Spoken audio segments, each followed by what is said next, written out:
E nós pudemos falar com Deus como igreja, né? Ouvimos várias vozes aqui, vários irmãos clamando ao Senhor, e hoje tivemos esse momento de evangelismo aí. Eu botei lá no grupo da igreja que a Heleninha estava carimbando os folhetos da igreja. Eu levei para casa 1.300 folhetos para carimbar hoje à tarde. Posso te garantir que mais de 1.000 a Helena carimbou. Ela carimbou mais de 1.000. Eu tinha feito uns 120, 130 talvez. Aí ela viu, falou, deixa eu ver como é que é isso aí. Começou a fazer, daqui a pouco tomou conta, deixa comigo. Foi fazendo, eu fui só recolhendo. E hoje nós distribuímos aí folhetos e falamos com algumas pessoas e passamos a palavra de Deus. Deus seja louvado por isso. Abra comigo aí a sua Bíblia, Tamara, bota na NVT, por favor. Abra a sua Bíblia em João, Evangelho de João, capítulo 5. Evangelho de João, capítulo 5. Vamos começar no versículo 1. Enquanto você abre a sua Bíblia, enquanto a Tamara coloca na tela também, eu vou dar uma lembrada no que nós estamos lidando aqui.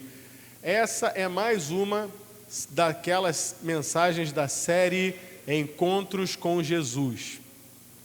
Pessoas que se encontraram com o Senhor Jesus. E o que aconteceu? Quais foram os resultados desses encontros com o Senhor Jesus? Não só os resultados, mas eu estou dando um enfoque especial a 2 textos de Isaías. Primeiro, lá em Isaías capítulo 40, quando Isaías, falando profeticamente do reino do Messias, ele vai dizer que quando o reino de Deus vier, todo monte alto, todo aquele que se exalta será humilhado, todo monte alto será aplanado.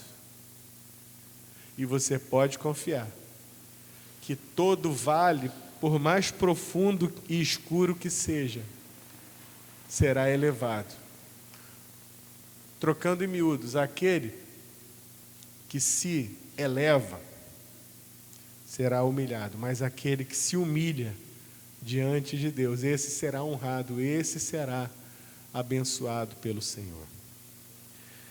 Também em Isaías, já no capítulo 42, o Senhor faz uma outra promessa, uma promessa messiânica, dizendo que no reino de Deus, quando vier o Messias, ele será alguém que não trilhará, que não esmagará a cana que já está quebrada. E ele também não apagará o pavio que fumega. O que quer dizer que por mais que você esteja quebrado, por mais que a sua fé esteja fraquinha, o Senhor não te despreza. O Senhor te fortalece. Ele espera que você o busque. Ele espera que você ouça a sua palavra e seja vivificado.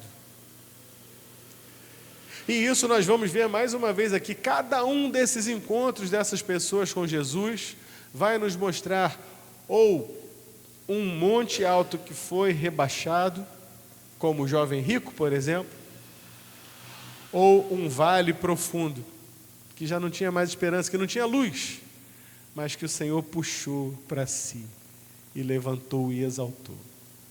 Hoje nós estamos diante de uma dessas histórias de vales, de uma pessoa sem esperança, e vamos ver o que Jesus fez com ele.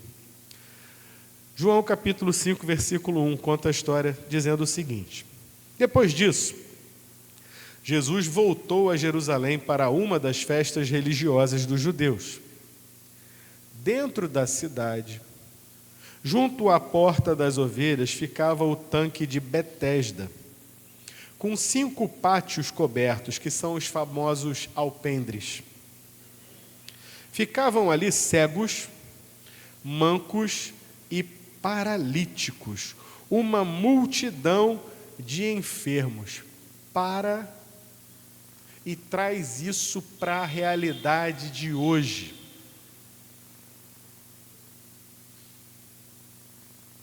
Para e traz isso para a realidade de hoje.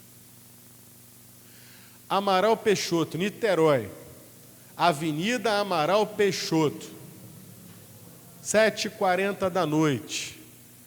Avenida Amaral Peixoto, chegando ali já próximo da travessia para a Estação das Barcas. Como é que você acha que estão aquelas marquises a essa hora da noite de domingo? Cheia, apinhadas, estão cheias de moradores de rua, de gente degradada, gente amada por Deus, mas degradada pela sociedade, sim ou não? Está cheio. Pode haver ali verdadeiros tesouros, gente que não tem outra coisa, não tem outra perspectiva, não tem outra expectativa na vida, senão ficar ali e achar que a vida é isso aí mesmo, e vou ficar aqui, vou catar latinha, ou vou pedir alguma coisa, vou depender de algum abençoado me dar um alimento, ou algum trocado, ou vou me esconder no uso de drogas, entorpecer a minha mente, porque eu não aguento mais tanta luta.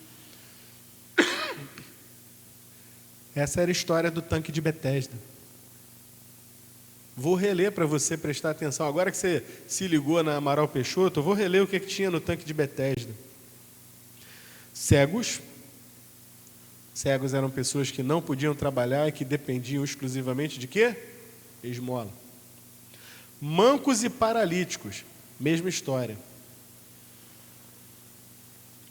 Uma multidão de enfermos. Olha, nesses nossos tempos em que tem gente por aí, pasmem vocês, tem gente por aí de igreja dizendo que cuidado, não pega roupa usada para você usar, porque pode trazer maldição. Tem gente por aí que diz isso. Tem ou não tem, dona Lina? Pode trazer, não veste roupa usada de ninguém não, sabe lá o que tem, vai atrair uma energia ruim. Não pega nada, né, do morto, não, Deus me livre, não pega, só falta. Pois é. E o que eu imagino de gente passando ao largo, passando longe do poço de Betesda, justamente do tanque de Betesda, já para não se misturar. Não, vamos por ali não, ali só tem gente esquisita.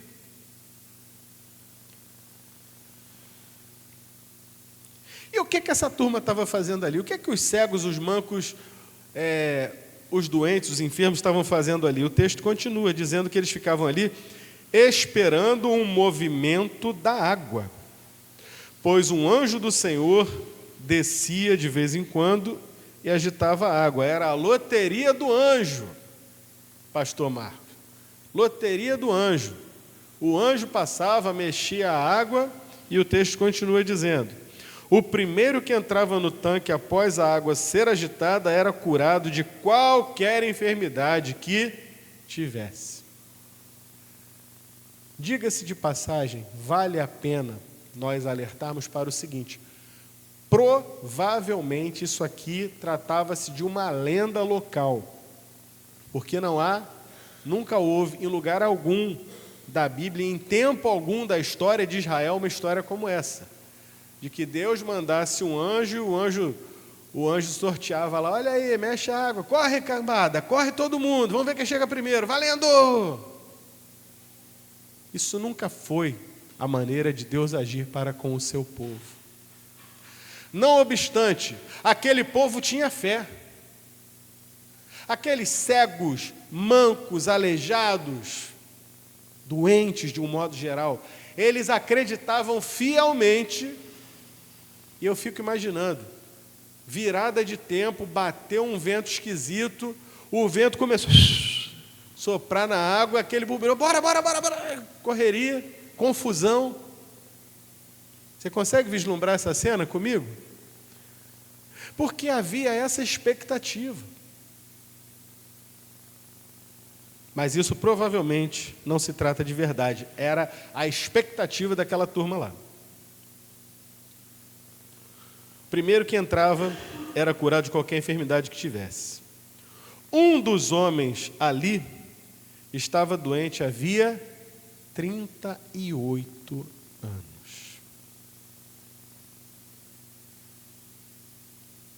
Se não me falha a memória, estaríamos no ano da graça de 1988, estaria lá desde 88. 87. O sujeito estaria lá desde 1987 até hoje. Quanta água passou na ponte de 87 até hoje? Fala a verdade. 38 anos o homem estava enfermo. Um deles, apenas um. E o que acontece?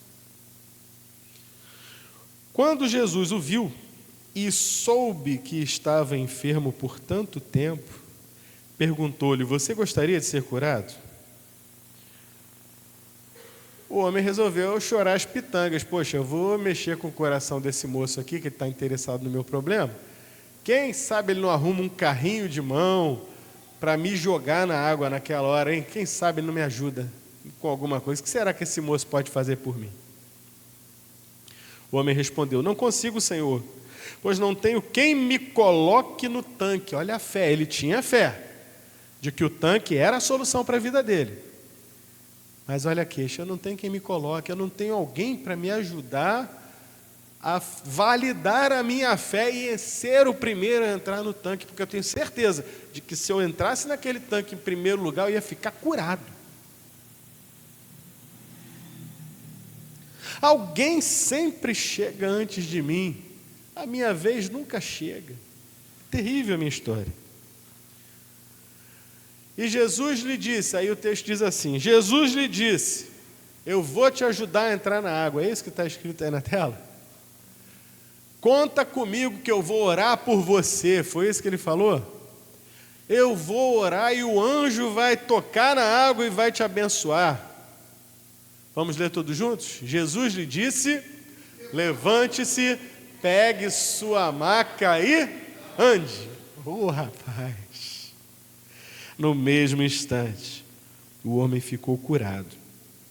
Ele pegou sua maca e começou a andar. Uma vez que esse milagre aconteceu no sábado, os líderes judeus, que durante 38 anos não se importaram com aquele homem, que não se importavam se ele tinha fé que ia ser curado, se ele não ia ser curado.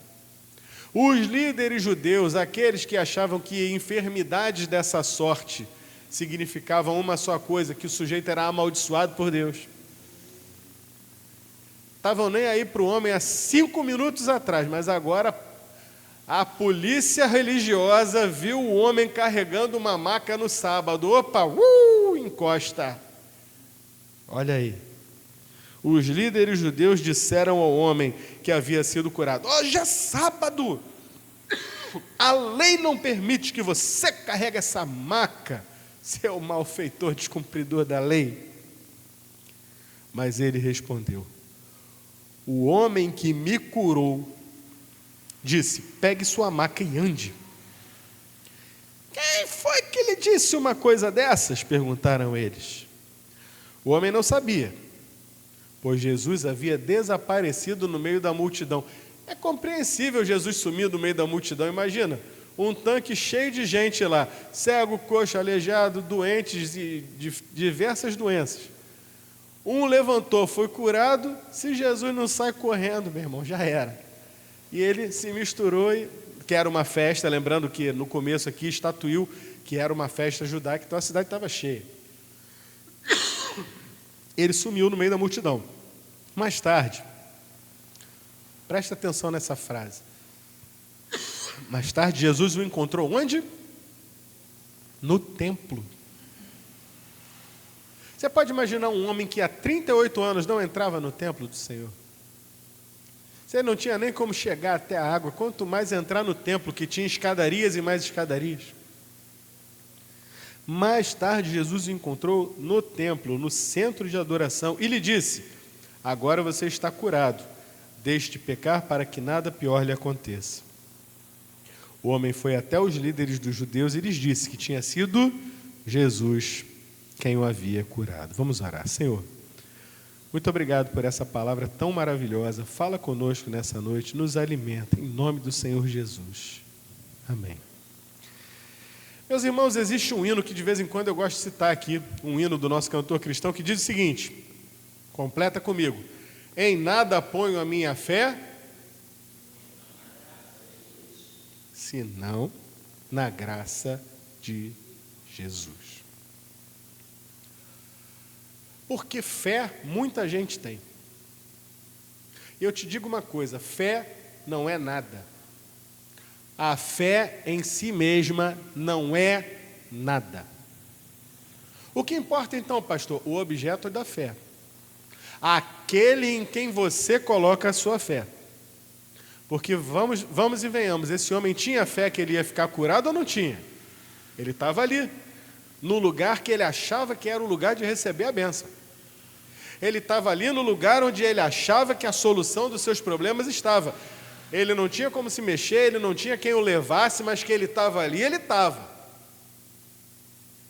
Nosso povo aqui, o brasileiro, também é cheio de fé. Inclusive, o brasileiro, quando vai fazer aquela fila bonita de 2 quarteirões no fim do ano para jogar na Mega Sena da virada, o repórter diz, e aí, meu amigo, o que você veio fazer aqui? O que ele responde? Eu vim fazer uma fezinha. Não é isso que o brasileiro fala? Tem fé de que ele vai ganhar. Não, mas são 38 milhões contra uma possibilidade. É, meu irmão, mas alguém tem que ganhar. Quem sabe não vai ser a minha vez, a sorte não vai sorrir para mim. As pessoas têm fé na sorte. As pessoas têm fé nos seus políticos de estimação. Agora esse vai mudar Niterói, o estado do Rio, vai mudar o Brasil. Dessa vez vai. E até hoje estamos aí, remando, remando e remando. As pessoas têm fé nas diversas coisas, nas mais diversas coisas. Tem fé no cristal, sujeito, obrigado, meu irmão. Sujeito tem um cristal. Valeu, querido, obrigado. O sujeito tem fé de que botando ali um cristalzinho, aquele cristalzinho vai atrair energias positivas. Ou no Feng Shui, obrigado. Está lá o Feng Shui. Como é que é o Feng Shui, pastor? Não vou ficar dando dica de Feng Shui aqui não, mas é para você atrair as energias positivas e tirar as energias negativas do lar. Então você tem que ter uns elefantes, e o elefante ele tem que estar de costas para a porta da entrada da casa, porque aí as energias ruins não entram ali. Tem essas pessoas botam fé nisso, botam fé nas mais variadas coisas. E esse homem estava exercitando a fé dele, mas a fé dele estava no lugar certo? A fé dele estava em quem podia solucionar o seu problema, sim ou não? Não, não estava. Tanto é que o problema nunca tinha uma solução.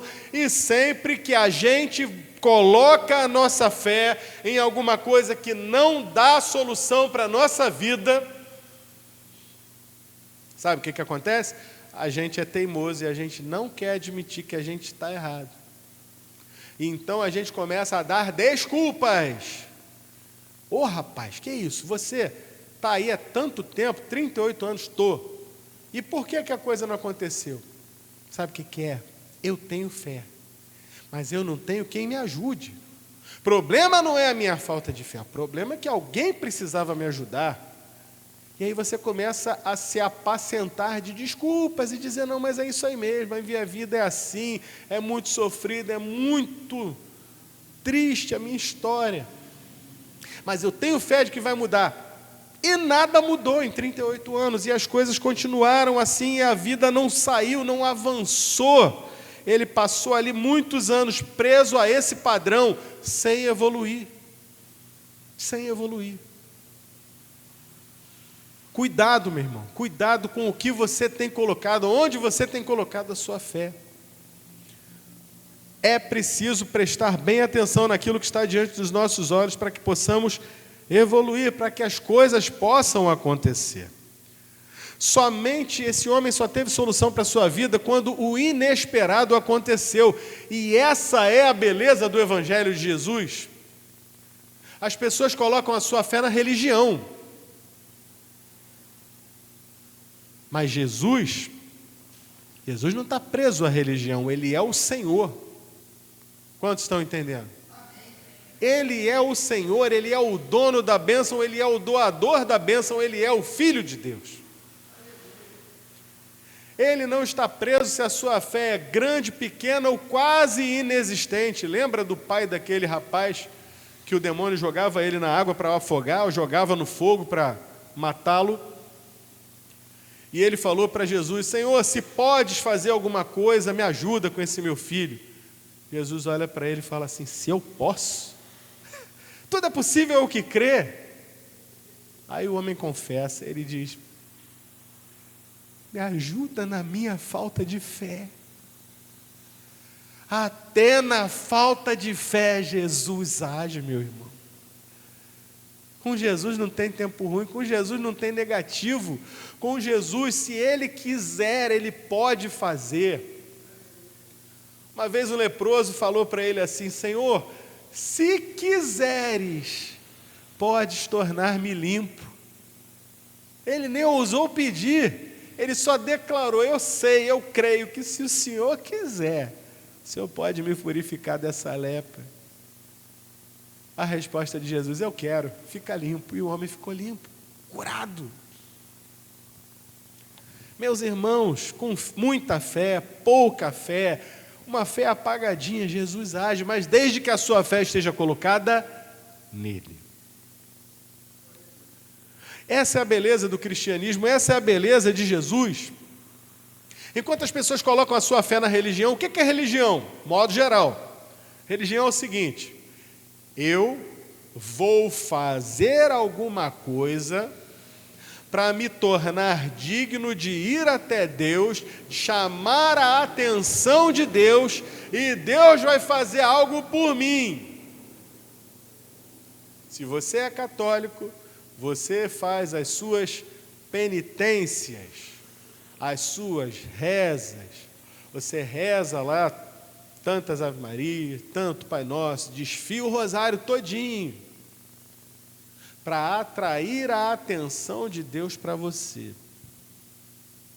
Se o sujeito é espírita, ele tem que fazer as suas boas obras, as suas boas ações, ajudar o próximo, fazer, alimentar os pobres. Para quê? Porque assim ele crê que ele vai evoluir.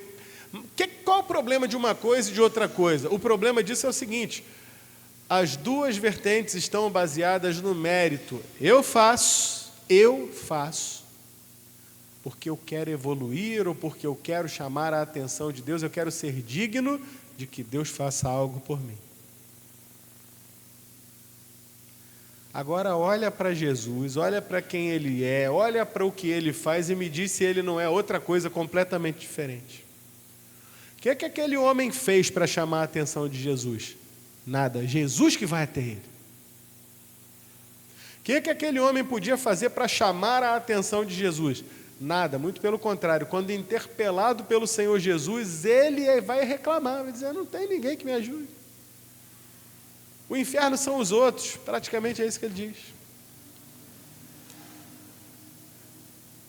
Jesus não é religião, Jesus é o Senhor. Eu vou repetir: Jesus não é religião, Ele não é o líder religioso, Ele é o Deus Criador, Salvador, Purificador. Ele é o Senhor. E aquele homem naquele dia foi abençoado. Ele não foi até Deus, Deus veio até ele. Deus encarnado, o Senhor, vem até ele. E Deus abre o diálogo com ele na pessoa do Senhor Jesus e diz: você quer ser curado? Ele foi direto ao ponto. Jesus não faz rodeio, Jesus não brinca com a fé, Jesus não brinca com a necessidade. Ele não brinca. Tem gente por aí que usa o nome de Jesus e que brinca com a necessidade dos outros. Brincam absurdamente. Tipo assim: você tem fé de que você vai conseguir isso, meu irmão? Tenho fé. Então traz aqui agora, eu desafio você, traz aqui 10 mil aqui agora na frente. O sujeito vai lá e bota 10. O que você trouxer aqui, Deus vai te dar 7 vezes mais. E o cara vai lá e bota. E ele entrega. Traz o teu tudo que a gente vai queimar na fogueira. E traz. Aí o sujeito volta: bispo, Eu vim na campanha, eu fiz a campanha inteira, bispo. Eu trouxe o dinheiro, bispo, eu vendi a minha casa, eu raspei a minha poupança, as minhas economias, bispo. E cadê a bênção? Qual é a resposta que essa turma dá? Você não teve fé suficiente. Isso é brincar com o ser humano, isso é brincar com a fé, isso é brincar com o nome de Jesus. Jesus não disse, olha, tu precisa ir na campanha, 7 dias de campanha, 7 noites, leva a rosa ungida, faz não sei o que, não teve nada disso. O Senhor se apresenta, o dono da igreja, o Filho de Deus, o Filho do homem se apresenta diante daquele homem e diz assim, você quer ser curado? Ainda bem que o homem era judeu, não era brasileiro, para dizer, macaco quer banana? Você quer ser curado? Senhor, não tenho quem me leve. Jesus vai direto ao ponto. Você quer ser curado? Jesus até ouve a resposta dele, mas ele não discute. Ele não explica, não diz, olha, essa história de anjo aí, essa historinha para boi dormir, rapaz.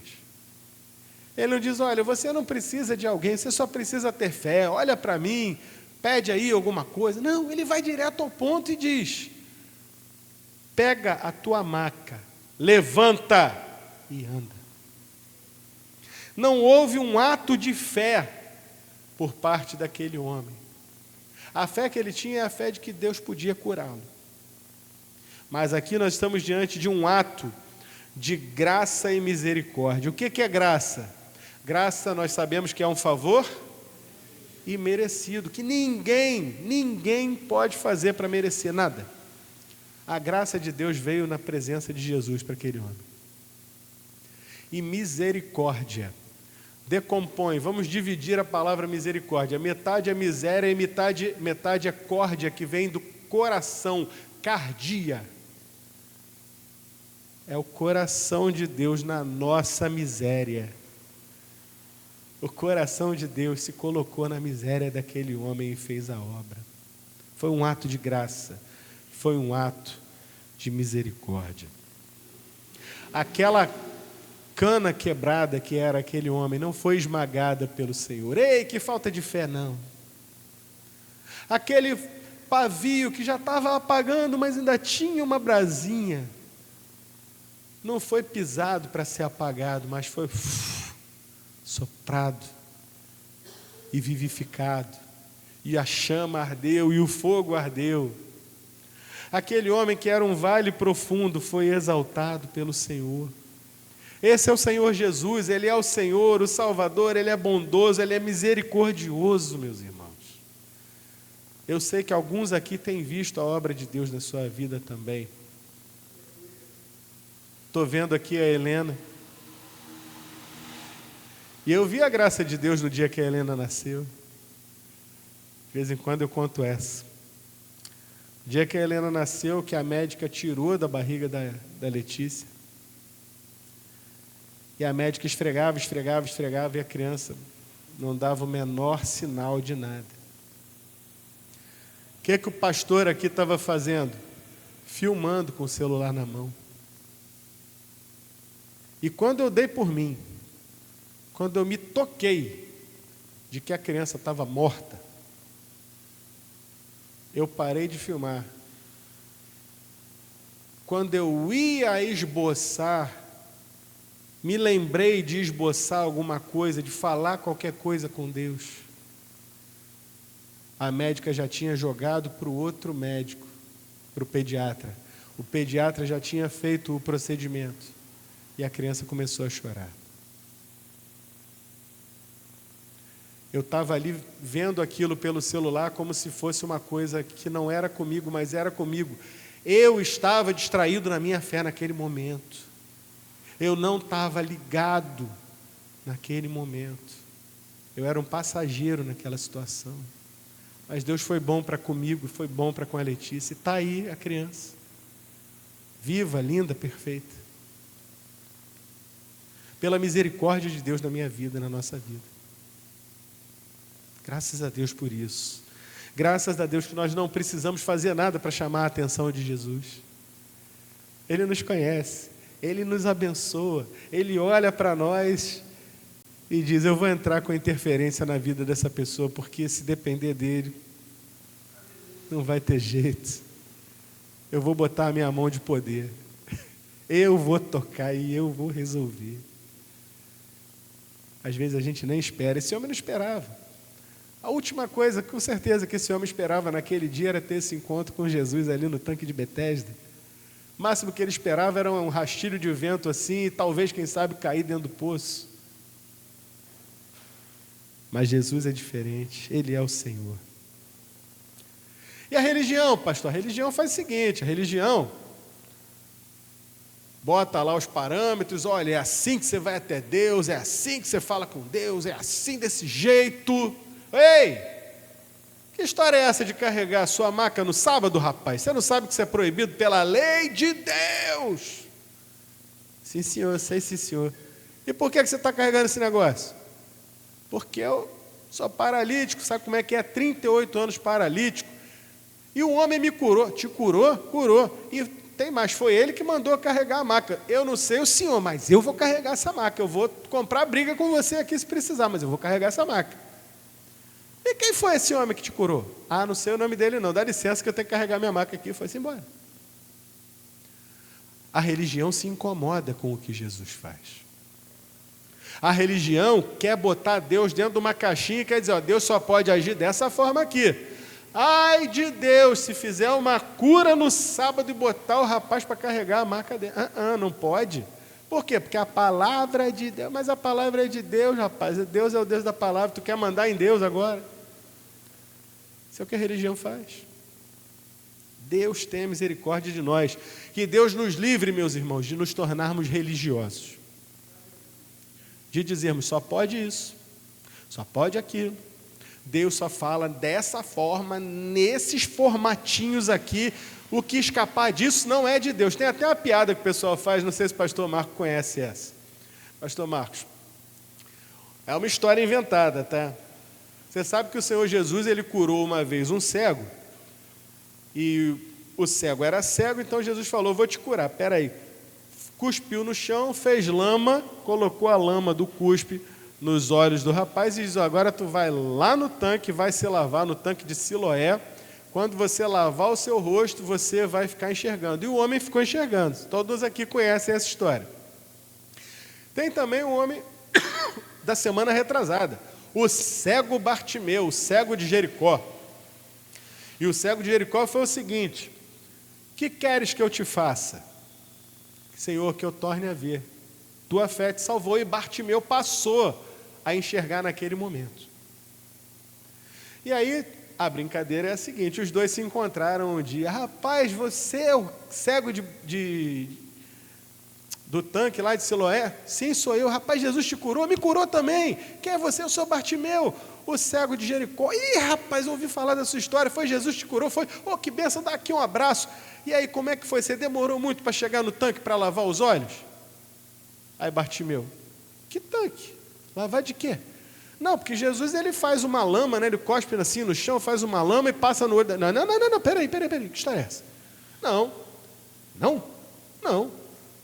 Ué, mas comigo ele fez assim, ele fez lama e passou nos meus olhos e eu fiquei curado? Ei, rapaz, peraí, tá estranho isso aí. Comigo não, Jesus chegou e falou para mim: tu está curado.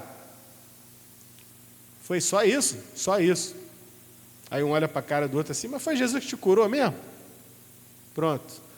Duas denominações criadas nesse encontro: o do cuspe e o do sem cuspe. Ainda podia ter também aquele terceiro cego, né? Aquele que falou assim, Jesus falou: e aí, tu está enxergando? Não, eu vejo os homens como árvores. E agora? Agora sim, agora enxerga. Olha quantas denominações aí surgiriam só da cura dos cegos. 3 denominações da cura do cego. Cuidado com religiosidade. Religiosidade quer dizer que Deus só pode curar, fazer de uma forma. Nós encontramos com Deus, Ele faz o que lhe apraz. Não importa se o fariseu conhece a lei diz que não pode fazer nada no sábado. Se Deus mandou fazer, vai fazer, meu. Vai fazer. Sai do marasmo espiritual, senão você vai acabar dando ouvidos aos religiosos e vai ficar como? 38 anos encostado, esperando alguém te jogar dentro do tanque, do tanque aqui de Betesda. Eu não quero ficar esperando ninguém me jogar em lugar nenhum. Você vai ficar esperando? Deixa Deus falar contigo. Deixa o Senhor falar na tua vida. Ele vai falar e Ele vai te orientar. Qual foi o resultado, então, quando o Senhor Jesus elevou esse vale, que era esse homem?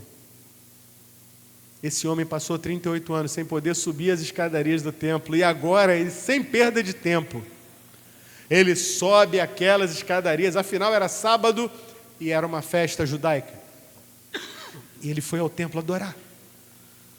Ele subiu ao templo e disse: bom, Deus fez uma grande coisa por mim, é lá que eu vou agora, vou adorar a Deus. Eu não sei se ele foi levar uma oferta, eu não sei se ele foi atender as orações, eu não sei o que ele foi fazer lá, mas que ele foi lá, ele foi.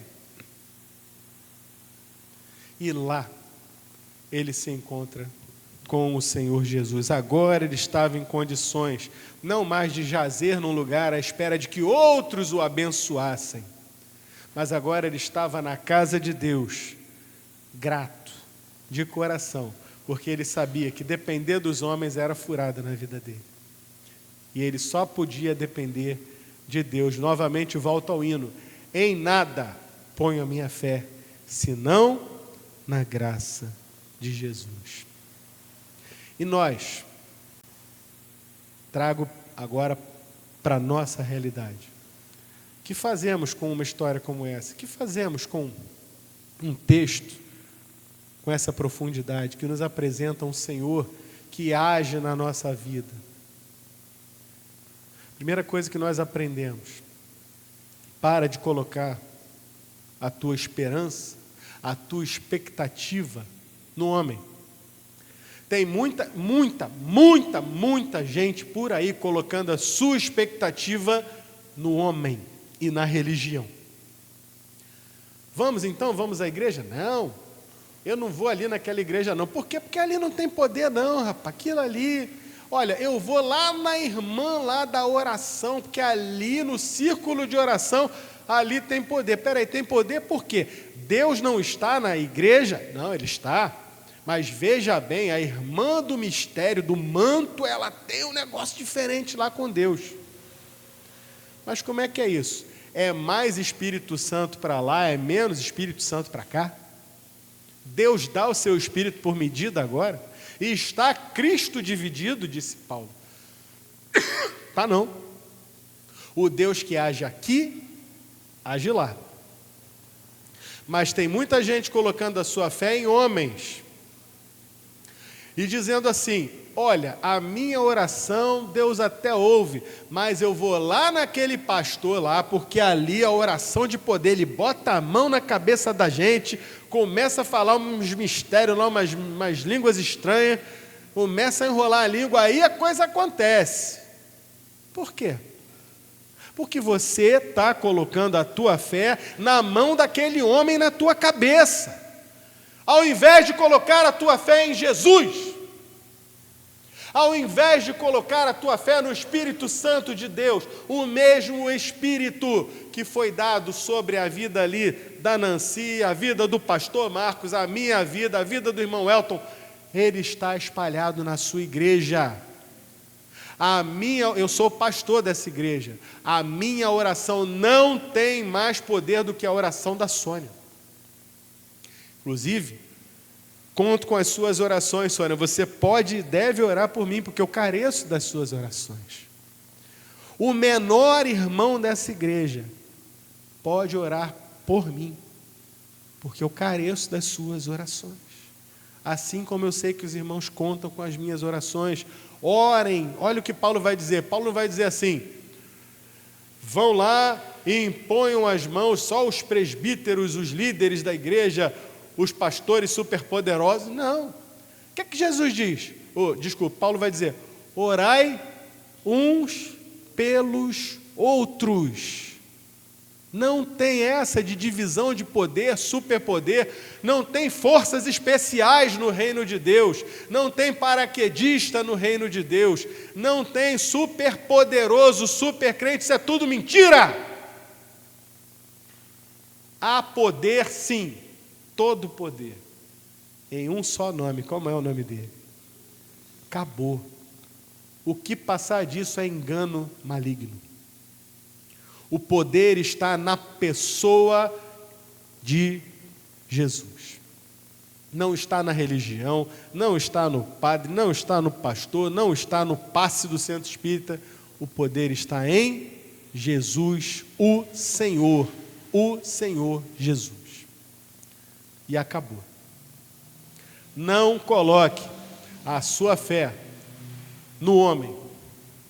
Não coloque a sua fé na religião. Olha, fim de semana agora eu vou subir um monte lá, porque lá no monte tem um mistério. Aí começa um monte de lenda, que tem, não sei se você conhece essa, Marco, mas diz que tem até um negócio de umas folhas que brilham no alto do monte, umas lendas, uns negócios assim que eu vou te falar. Não, porque lá que está o poder. Lá que está o poder, vamos fazer igual Pedro queria. Senhor, bom estar nesse lugar, vamos fazer tendas aqui, né? Uma para o Senhor, uma para Moisés e para Elias. Aí Jesus falou, tá bom, faz a tenda, foi isso? Claro que não. O poder de Deus está entre nós, meus irmãos. O Espírito de Deus nos foi dado, e não foi dado por medida, não. O que pede, recebe. O que busca, acha. Ao que bater, abrir-se-lhe-á. Se foi Jesus que falou isso, ele é mentiroso? Então por que nós fazemos de Jesus um mentiroso? Com a nossa falta de fé nele, no que ele falou, colocando, tirando o poder dele, dando na mão dos super pastores, super poderosos, da irmã do coque da oração. Não, meu irmão.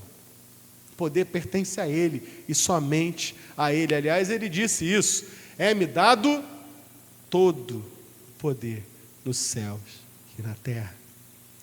Para de confiar no homem. Para de confiar na religião. Para de defender de depender da fé dos outros, usando a fé dos outros como muleta. E aí, meu irmão, você está crendo que a coisa vai acontecer? Ah, não sei se vai acontecer, mas olha, eu pedi oração lá na igreja do meu patrão, pedi oração lá na minha igreja, eu pedi oração ali na igreja não sei o quê. Você está colocando a fé dos outros como muleta para resolver o seu problema. Tem coisa mais brasileira do que essa? Terceirizar as coisas para os outros? Meu irmão, entra no teu quarto, fecha a tua porta, fala com Deus, chora diante de Deus, clama a Deus, clama a mim e responder-te-ei. Deus não está, o céu não está fechado. Deus não está surdo para que não ouça, mas você está querendo terceirizar a sua fé e usar a fé, pegar carona na fé do irmão, na fé do patrão, na fé do pastor. Faz você, faz o teu. Por quê, pastor? Porque, meu irmão, esse é o plano de Deus para você e para mim. Por que, pastor, que é o plano? Como é que você pode afirmar que esse é o plano de Deus para você e para mim? É simples, porque se você ficar dependendo da religião, se você ficar dependendo do pastor, se você ficar dependendo dos homens, se você ficar dependendo de terceiros para orar por você e solucionar os seus problemas, enquanto você mesmo não toma a frente e não vai batalhar em oração, primeiro, você não vai entender o que é dependência de Deus. Esse homem não estava dependendo de Deus, ele estava com uma fé assim difusa, não tinha concentração no que ele queria, e estava jogando ao Deus dará, quem sabe, talvez um dia, estava jogando com a sorte. É isso que você quer para a sua vida espiritual? Toma as rédeas da tua vida espiritual, meu irmão, hoje eu decido que vou buscar a Deus em oração. Eu vou orar por esse assunto, eu vou colocar diante de Deus. É um problema na família, é um problema no trabalho, é a minha vida espiritual, é a leitura bíblica que eu não estou conseguindo vencer. Vença! Chore diante de Deus, brigue com Deus, fale com Deus para você crescer. Aí você vai crescer. Aí você vai se desenvolver, aí você vai avançar. E aí Satanás vai ficar com medo de você. Lemos outro dia lá em Tiago 4, sujeitai-vos, pois, a Deus, resisti ao diabo e ele... Como é que você vai criar força para resistir ao diabo se você não está buscando espiritualmente o poder de Deus? Está dependendo de terceiros. Não, meu irmão, creia no que a palavra diz. Todo vale será exaltado. Se você se humilhar diante de Deus, Ele vai fazer a obra. Ele vai realizar aquilo que só Ele pode realizar na minha vida e na sua vida. Vamos orar? Senhor, que palavra poderosa que o Senhor nos deu nessa noite. Alimenta-nos, Senhor, desafia